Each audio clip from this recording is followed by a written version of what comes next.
오늘 함께 보실 하나님의 말씀을 함께 봉독하도록 하겠습니다. 예레미야 32장 6절에서 15절 말씀입니다. 예레미야 32장 6절에서 15절 말씀을 여러분하고 저와 함께 교독하도록 하겠습니다. 제가 먼저 봉독하겠습니다. 예레미야가 이르되 여호와의 말씀이 내게 임하였느니라. 이르시기를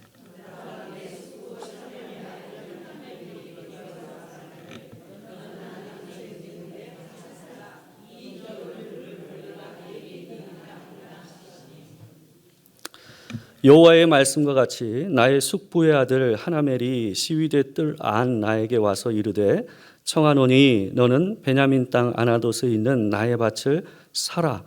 기업의 상속권이 내게 있고 물을 권리가 내게 있으니 너를 위하여 사라 하는지라. 내가 이것이 여호와의 말씀인 줄 알았으므로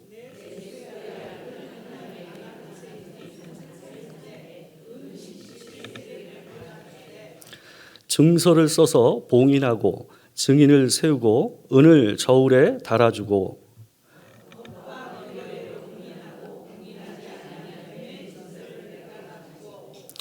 나의 숙부의 아들 하나멜과 매매 증서의 인친 증인 앞과 시위대 뜰에 앉아있는 유다 모든 사람 앞에서 그 매매 증서를 마세야의 손자 네리야의 아들 바룩에게 붙이며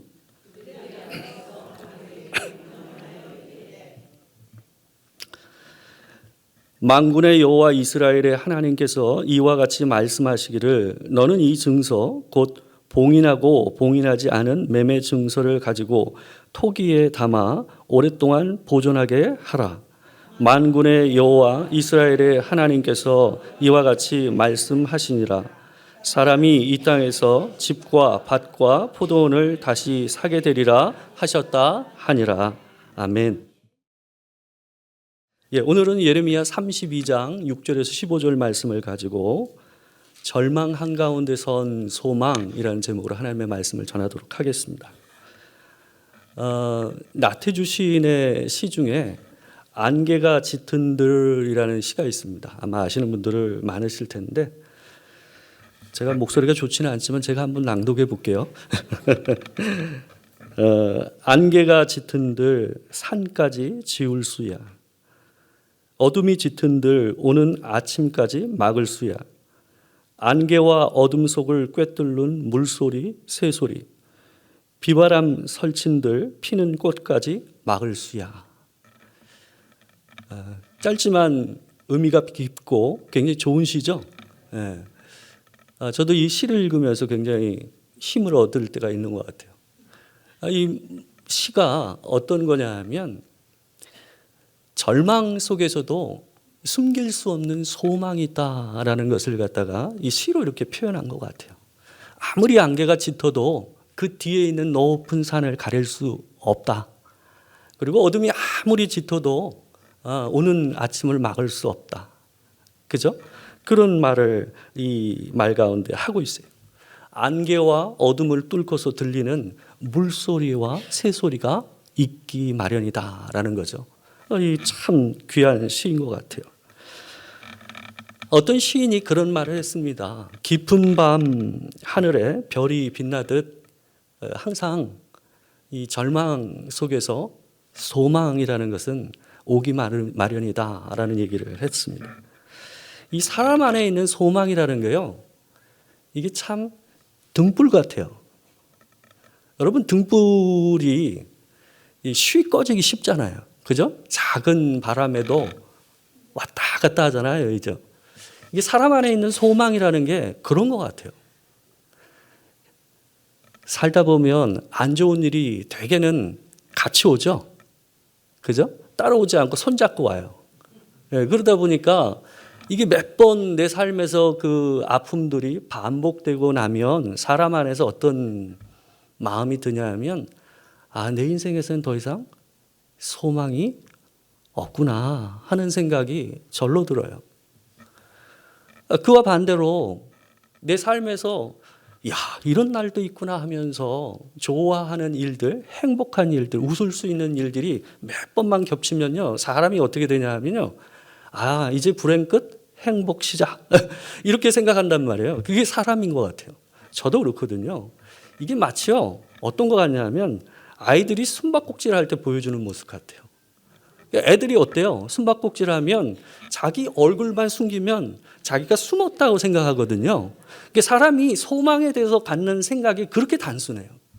그러니까 좀 슬픈 일, 아픈 일, 어려운 일이 몇 개가 겹치면 소망이 끊어진 것 같이 느껴지는 게 세상 끝난 사람처럼 이 마음이 느껴지잖아요. 저도 그렇거든요. 반대로 이 좋은 일이 몇 번만 겹쳐도 사람이 기고만장하고 이제는 인생이 불행 끝 행복 시작 이런단 말이죠. 이게 사람이에요. 오늘 본문은 우리가 함께 봉독한 예레미야 32장은 절망 가운데서 소망을 하나님께서 얘기하시는 본문이에요. 유다 왕국의 마지막 왕이 시드기야거든요. 근데 이 시드기야 왕 10년에 주어졌던 예언의 말씀이 바로 오늘 본문입니다. 시드기야 왕이 11년을 갖다가 다스렸어요. 그러니까 이제 남은 기간이 어느 정도 됐을까요? 한 6개월에서 길게 잡아야 10개월 정도 통치 기간이 남은 거예요. 그러니까 유다의 멸망을 앞둔 시기, 완전 풍전등화죠. 바람 앞에 등불이에요. 그런 가운데서 하나님께서 얘기하시는 말씀이 바로 오늘 본문입니다. 예레미야 선지자가요, 이때 이스라엘 백성들을 향해서 주로 얘기한 게 뭐였냐면 바벨론한테 항복하라요. 하나님께서 너희를 치기 위해서, 너희가 범죄해서 하나님께서 너희를 치기 위해서 일부러 이 바벨론을 불렀고 너희들을 그의 손에 붙였다. 그러니 너희는 하나님 앞에 겸손히 그 앞에 뭐하라? 항복하라. 이게 예레미야의 주된 예언이었습니다. 아니 뭐 지금 힘을 합쳐가지고 이 으쌰으쌰 해가지고 해도 될까 말까 하는 상황 가운데서 이런 예언을 하니까 뭐 좋아할 일이 있겠습니까? 바벨론은 이미 이 예루살렘 성을 전체를 포위했어요. 그러니까 쥐 한 마리도 바깥에 나갈 수 없는 상황이에요. 그리고 점점 토성을 쌓아가지고요, 예루살렘 이 높은 산성을 갖다가 점점 치고 올라오고 있었어요. 그러니까 시시각각 토성이 올라가는 걸 갖다가 이들이 보고 있었어요. 그러니까 심장이 저며오죠. 이 뛰는 이 고통과 아픔과 이 압박감이 말로 표현할 수 없는 상황이에요. 그런데 이 예레미야 선지자가 이런 이 안 좋은 예언을 하니까 이 사람을 가만히 둘 수가 없었던 거죠. 그래서 예레미야를 갖다 잡아서 구금을 한 거예요. 시위대 뜰 중앙에다가 이 사람을 묶어놓고 가둬둔 거예요. 감금 조치를 한 거죠. 근데 아마 일반 사람이었으면 이미 죽어도 몇 번은 죽었을 거예요. 근데 그나마 하나님의 선지자니까 봐준 거예요. 그래서 대우한답시고 죽이지는 못하고 어떻게 한 거예요? 가둬둔 거예요. 그래서 예레미야 선지자가 갇혀 있는 가운데서 하나님의 말씀이 이 사람에게 주어진 거예요. 그러니까 오늘 본문 7절을 보게 되면 이런 말씀이 있습니다. 하나님께서 그에게 이렇게 얘기하세요. 보라, 내 숙부 살룸의 아들 하나멜이 내게 와서 말하기를 너는 아나돗에 있는 내 밭을 사라. 이 기업을 물을 권리가 내게 있느니라 하리라 하시니라. 하나님께서 예레미야에게 말씀하시기를 내 사촌 형제 중에 하나멜이 너에게 얼마 뒤에 찾아와서 내게 기업 물으라, 땅을 사라고 너한테 제안을 하게 될 것이라는 거예요. 그러면 그 땅을 사라라고 하나님께서 얘기하고 계신 겁니다. 이 상황을 조금 더 생각해 보면 이 말이 얼마나 황당한 말인지를 갖다가 우리가 쉽게 알 수가 있어요. 왜냐하면 지금 예루살렘은 이 전체가 포위되어 있는 상황이에요. 그 땅이 아니에요. 그리고 이 아나돗이라는 곳이 어디냐 하면 예루살렘에서 북동쪽으로 5km밖에 떨어져 있지 않은 곳이에요. 이곳이 예레미야의 고향이거든요. 그러니까 예루살렘이 포위돼서 패망하면, 무너지면 이 땅도 어떻게 되는 거예요? 거기가 거기예요. 그러니까 누가 그 땅을 사겠냐고요. 여러분 생각해 보세요. 북한하고 우리가 전쟁이 났다고 합시다. 근데 누가 갑자기 나한테 전쟁 중에 와가지고 임진각에 있는 땅을 갖다 나보고 사라고 한다면 사겠어요? 안 사죠. 우리가 감각에 있는데. 근데 지금 이 사람한테 와가지고 그 땅 사라는 거예요. 어이가 없는 상황이죠. 더군다나요, 예레미야가 이 안 좋은 예언들을 이 사람들에게 할 때에 제일 먼저 등을 돌리고 예레미야를 힘들게 했던 사람들이 누구냐? 이 고향 친족들이었습니다. 그래서 예레미야의 예언하는 기간 동안 제일 힘들게 했던 사람들이 바로 이 친족이거든요. 근데 이 더군다나 구금되어 있는 예레미야에게 와서 기업을 물으라라고 제안을 하는 거예요. 이 사람도 굉장히 급하긴 급했나 봐요. 그러니까 이 구금되어 있는 예레미야에게 와서 이런 제안을 했겠죠. 그런 이야기가 지금 그런 상황 가운데서 이 말씀이 주어지고 있는 거예요. 예레미야가 사람들이 싫어하는 예언을 하고 있지 않았습니까? 이 이스라엘에게 있어서요, 땅을 산다라는 개념은 정확히 얘기하면 없어요. 땅은 다 하나님 거예요. 그래서 이들에게 있어서 땅을 산다라는 개념은 뭐냐면 기업을 물은다 이건데, 이게 뭐냐면 50년에 한 번씩 뭐가 와요? 희년이 오잖아요. 그럼 희년까지의 남은 기간을 사는 거예요. 희년이 되면 그 땅을 돌려줘야 되니까 법으로. 그러니까 희년까지 몇 년을 남았느냐에 따라서 경작할 수 있는 해에 따라서 값이 달라지는 거죠. 그러니까 정확히 지금 그거에 대해서 본문에서 얘기하고 있지 않기 때문에 얼마나 남아있는 땅인지는 알 수가 없습니다. 근데 예레미야가 오늘 본문을 보게 되면 17세계를 갖다가 그 사람에게 줬다고 그래요. 실제로 하나멜이 왔거든요. 그러자 예레미야가 하나님의 말씀인 줄 생각하고 그렇게 하죠. 근데 여기에 나오는 세겔이라는 말은 이 동전이 아니에요. 은전의 이름이 아니라 무게예요. 무게. 은의 무게입니다. 그래서 1세겔이 11g 조금 넘는 거예요. 그러니까 17세겔이면 한 200g 못 미치는 정도의 무게예요. 그래서 오늘 본문에 보면 무슨 말이 있냐면 달아줬다라는 말이 2번이나 나와요. 그렇죠? 그러니까 이거는 무게를, 은을 달아서 거기에 준해서 줬다라는 의미를 담고 있는 거예요. 오늘 본문에 나오는 이 표현은 보게 되면 이 땅을 사는 과정은 그 당시에 있었던 법적 절차를 갖다가 그대로 예레미야가 합니다. 증인을 세우고 문서를 작성해가지고 서로 문서를 나눠 가져요. 근데 오늘 본문을 보게 되면 땅을 사고 파는 과정 중에서 예레미야가 좀 이상하리만큼 이 일에 대해서 이상한 행동을 합니다.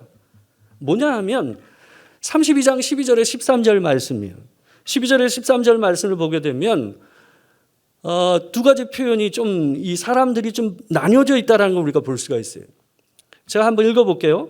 나의 숙부의 아들 하나멜과 매매 증서의 인친 증인 압과 시위대 뜰에 앉아있는 유다 모든 사람 앞에서 그 매매 증서를 마세야의 손자 네리야의 아들 바룩에게 붙이며 그들의 앞에서 바룩에게 명령하여 이르되.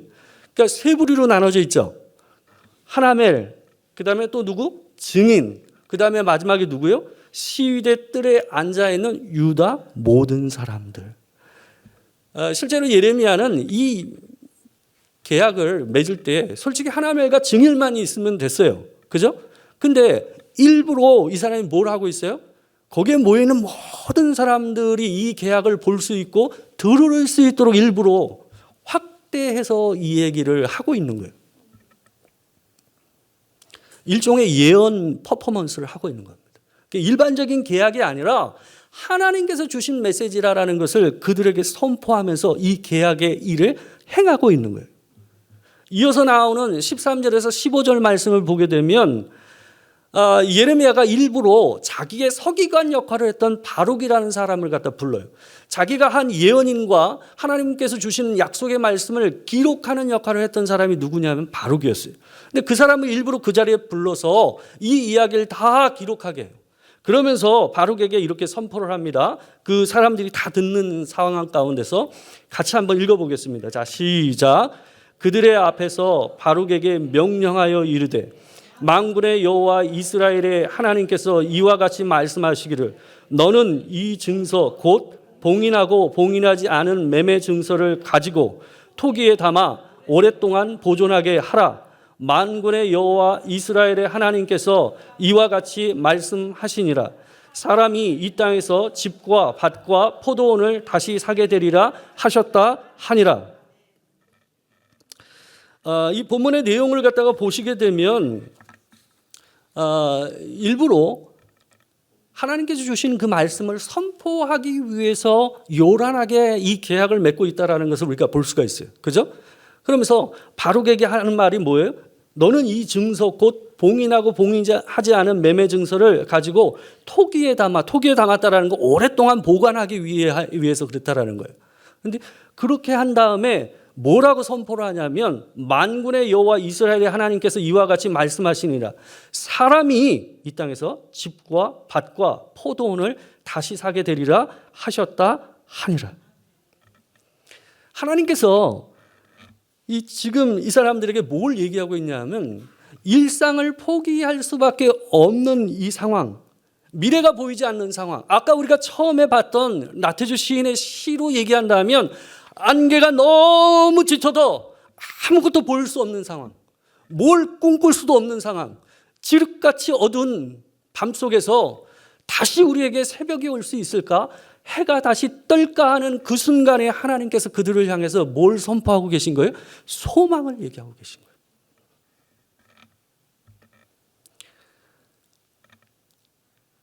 이 땅을 살아라고 얘기하시는 하나님의 말씀은 두 가지 의미가 있었어요.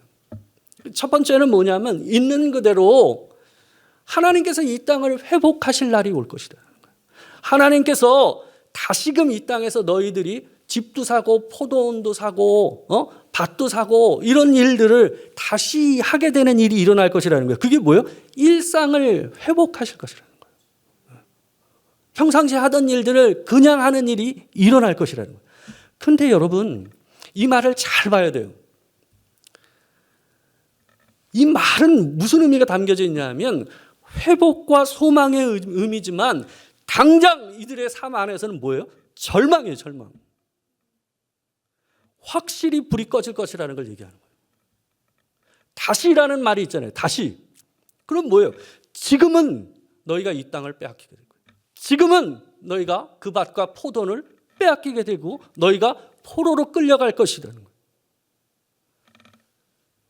예레미야는 그들을 향해서 바벨론에게 항복하라고 예언은 했지만 그 마음 안에는 늘 뭐가 있었어요? 등불이 있었어요. 그것이 꺼지지 않고 하나님께서 이들이 마음을 돌이키면 어떡하든 이 백성을 다시 회복시켜 주시기를 바라는 그런 마음이 있었단 말이에요.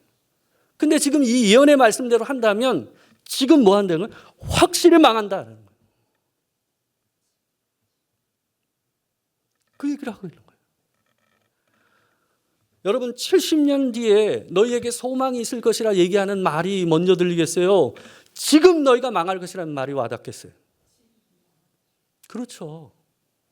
예레미야도 그랬어요. 이 말씀을 하나님이 주시니 선포했지만 이 말씀이 끝나고 나는 31절을 보시게 되면 바로 예레미야의 기도가 나와요. 그 기도의 첫 마디가 뭔 줄 아세요? 슬프도소이다. 분명 자기가 받은 말씀은 소망의 말씀이에요. 미래에 이 땅에서 다시 너희가 밭을 사고 포도원을 사고 땅을 사는 일이 일어날 것이라는 말씀을 받았어요. 그러나 예레미야는 슬펐어요.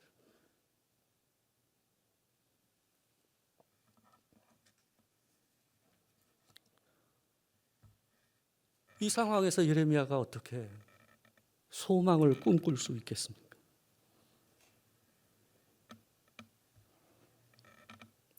짙은 어둠 속에서 다음 날이 올까 하는 생각이 있는데 어떻게 기대가 있겠어요? 계절에 1년 안에서 계절의 이 변화를 우리가 24절기로 해가지고 나눠서 얘기하잖아요. 그죠? 저만 아는 것처럼 쳐다보고 있는. 제가 이제 어렸을 때 그 24절기 저는 이제 우리 어머니가 늘 음력으로 옛날 양반들은 늘 이 음력으로 뭐 얘기하시고 뭐 그러잖아요. 저는 음력이 그렇게 헷갈렸어. 지금도 계산하기 힘들어요. 근데 하여튼 그 24절기 거 있는 데서 입자가 들어간 말이 저는 이해가 안 됐어요. 입추, 입동, 입하. 그죠? 네. 뭐 빼먹은 게 뭐예요? 입춘 빼먹었어요? 제일 중요한 입춘을 빼먹었네. 저도 점점 까먹어 가요. 근데 제가 그 말이 그렇게 이해가 안 됐어요. 왜 그랬냐 하면 여러분 입춘일 때가 어느 때예요, 보통? 올해의 입춘이 언제인 줄 아세요? 2월 4일이에요. 2월 4일. 여러분 보통 입자가 들어간 때가요. 이래요. 입춘이 보통 이때쯤 돼요. 그러니까 오지게 추울 때가 입춘이에요. 되게. 여러분 이 추운데 입춘을 생각할 수 있겠어요? 저는 이 입자가 한자로 생각도 못하고 어떻게 생각했냐 하면 덜입자인 줄 알았어요. 덜입. 봄으로 들어간다 그런 의미인 줄 알았어요. 설립자예요. 설립자. 겨울 한복판에 봄이 섰다라는 거예요. 소망은 절망의 한중간에서부터 시작되는 거예요. 딱딱하게 굳어있는 얼어있는 땅에서부터 봄에 기우는 움툭이 시작하는 겁니다.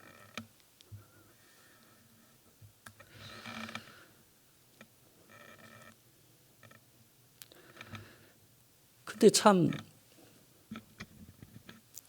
머리로는 너무 잘 아는데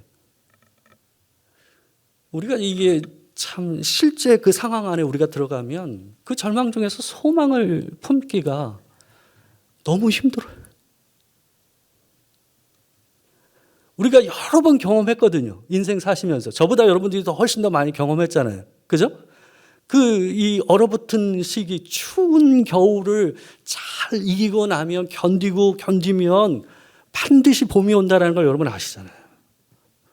그냥 실제 계절을 얘기하는 게 아니라, 그죠? 여러분 인생 살아보니까 그러셨잖아요. 근데 사람이요, 가장 소중한 것을 바라볼 때 이게 제일 안 돼요.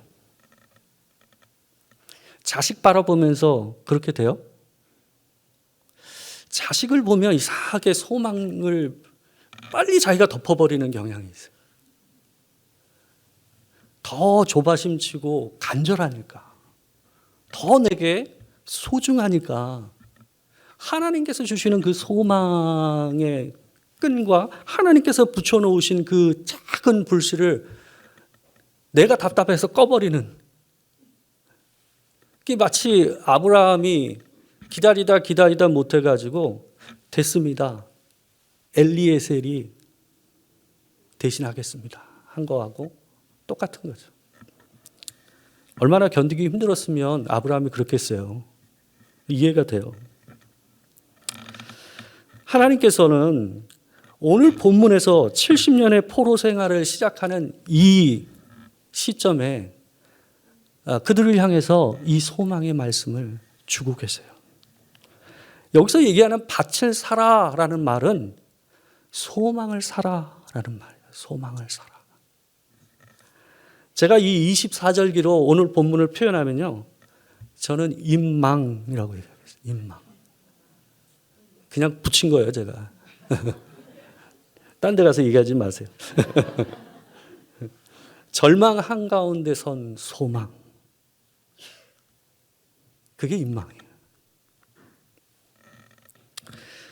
이 비터 프랭클이라는 유명한 정신과 의사 여러분 아시잖아요. 그 사람이 쓴 가장 유명한 저서 중에 하나가 뭡니까? 죽음의 수용소에서 아닙니까? 그러니까 이 사람이 유대인이었고 또 이 폴란드 아우슈비츠 그 수용소에 갇혀 있었어요. 그때 자기가 경험했던 이야기를 쓰면서 이 이야기를 쓴 거거든요. 근데 이 사람이 여기 이 책에서 쓰고 있는 이야기 중에 어떤 이야기가 있냐면, 자기가 수용소에 있는데 수용소에 있는 사람들이 급격하게 짧은 기간에 많은 사람이 죽은 일이 있었어요. 한 일주일 사이 1944년 성탄절 때부터 1945년 1월 1일 그 어간까지 한 일주일이 안 되는 그 어간 사이에 엄청난 사람들이 죽었습니다. 가스실에서 죽은 게 아니라 자연사로 죽었어요. 그 이유가 뭐였냐 하면 이미 갇혀 있었지만 이들 안에서도 소문이 파다하게 났어요. 뭐라고 소문이 났냐 하면 독일이 패망할 것이라고. 그래서 적어도 성탄절 전에는 우리가 풀려날 것이다 라고 생각했어요. 그게 그 사람들에겐 소망이었어요. 근데 성탄절이 지나도 아무 일이 일어나지가 않아요. 엄청난 사람들이 죽어나갔어요.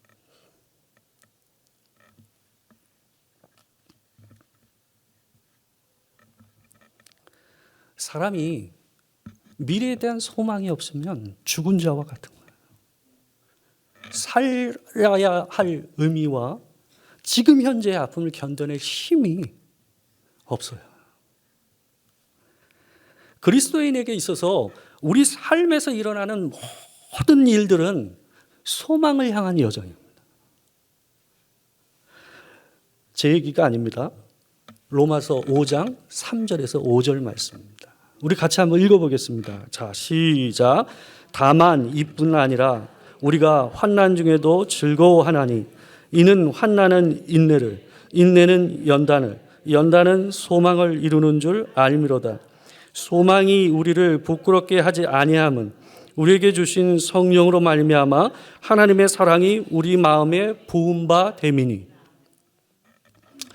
여러분, 이 표현이 보게 되면 인내는 환난은 인내를, 인내는 연단을, 연단은 소망을 이렇게 돼 있잖아요. 소망을 이룬다라고 되어 있는데요. 예전에 있던 성경에서는 어떤 표현으로 되어 있냐면 환난은 인내를 낳고, 인내는 연단을 낳고, 연단은 소망을 낳는다. 그게 무슨 말이냐 하면 환난이 마치 인내의 자궁이 되는 거예요. 환난이 없으면 인내가 안 나와요. 엄마가 없으면 아이가 나올 수 없는 것처럼 인내는 환난이라는 자궁의 태에서만 나오는 거예요. 그리고 인내라는 자궁 속에서 뭐가 나와요? 연단. 연단이라는 자궁 속에서 뭐가 나와요? 소망이 나와요. 그래서 마지막에 뭐라고 돼 있어요? 소망을 이룬다라고 돼 있어요. 이룬다. 이 모든 것이 소망을 구성하는 요소예요. 그걸 통과하지 않고는 소망이 없어요. 그게 성경에서 얘기하는 소망이에요. 제가 가끔 요리를 합니다. 제가 꽈리고추 볶음 좋아하거든요. 꽈리고추 볶음을 하려면 이게 요리라는 게, 음식이라는 게 그 과정과 뭐예요? 들어가야 할 요소가 하나라도 빠지면 어때요? 맛이 제대로 안 나잖아요. 그죠? 의심하는 눈초리로 저를 보시는데 저 좀 해요. 근데 이거 하는데요. 꽈리고추 볶음을 하려면 멸치를 어때요? 프라이팬에 한번 볶아줘야 돼요. 그래야 비린내가 날아가잖아요. 조금 믿어요? 그 빠뜨리면 맛이 달라요. 군내가 난단 말이에요. 그죠? 비린내 나고, 그리고 이게 이 멸치가 좀 눅눅한 것이 사라져요. 그걸 해야. 그죠? 맞죠? 이제 좀 고개 좀 끄덕거리시네.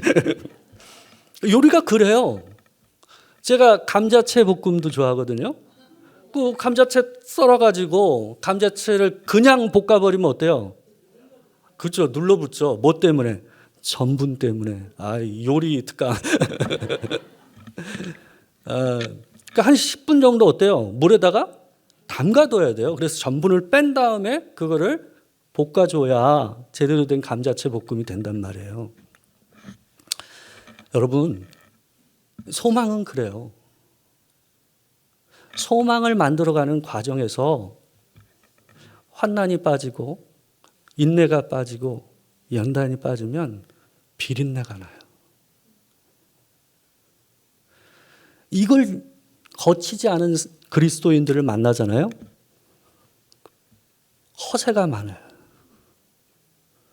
자신감은 충만한데 그리스도인의 냄새가 아니에요.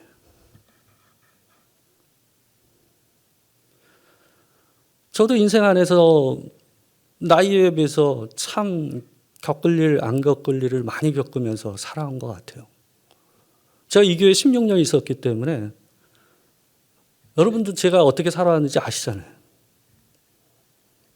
근데 겪으면서 통과하면서 후라이팬에 한 번씩 볶아주면서 냄새 빠지는 과정이 없으면 그리스도인 냄새가 안 나요. 비린내가 나요.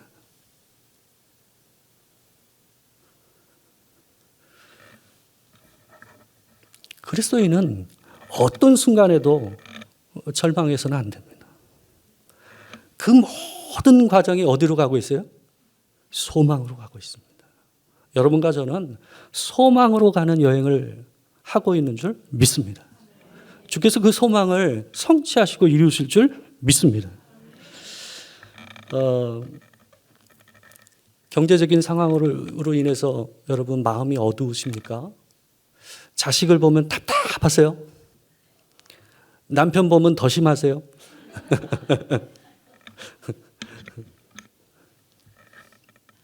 하나님께서 그 사람에게도 그 아이들에게도 또 여러분의 상황에서도 하나님은 소망을 내려놓지 않고 계시다는 걸 늘 기억하고 사시기 바랍니다.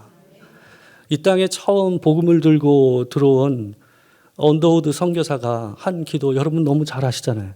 그죠?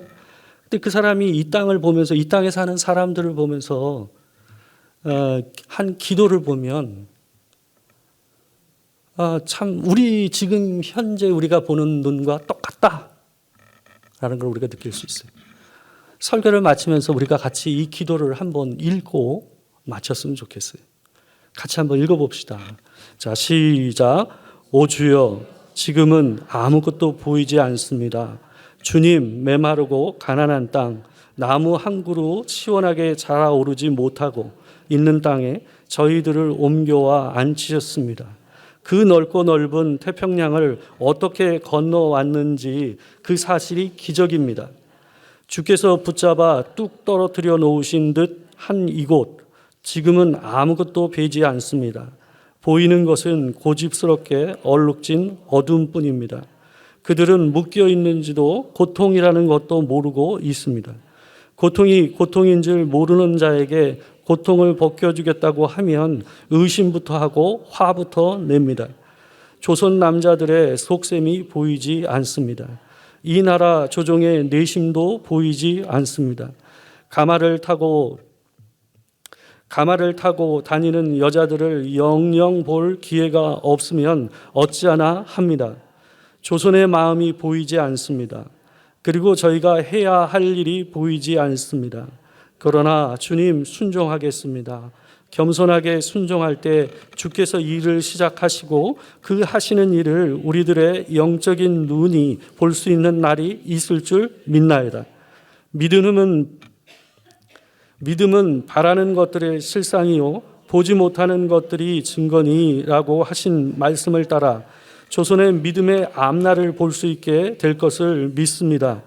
지금은 우리가 황무지 위에 맨손으로 서 있는 것 같사오니 지금은 우리가 서양 귀신 양기자라고 손가락질 받고 있사오니 깨닫고 하늘나라의 한 백성 한 자녀임을 알고 눈물로 갈 날이 있음을 믿나이다. 마지막 있는 데입니다. 지금은 예배드릴 예배당도 없고 학교도 없고 그저 경계와 의심과 멸시와 천대함이 가득한 곳이지만 이곳이 머지않아 은총의 땅이 되리라는 것을 믿습니다. 주여 오직 제 믿음을 붙잡아 주소서. 이 대한민국이 소망의 땅으로 바뀐 것은 그 절망의 순간에 아무것도 보이지 않는 그 순간에 환난과 인내와 연단을 견뎌낸 이런 사람들이 있었기 때문인 줄 믿습니다. 굳굳이 잘 서서 여러분의 삶을 사시면 하나님께서 여러분의 삶과 제 삶 안에서 소망을 주실 줄 믿습니다.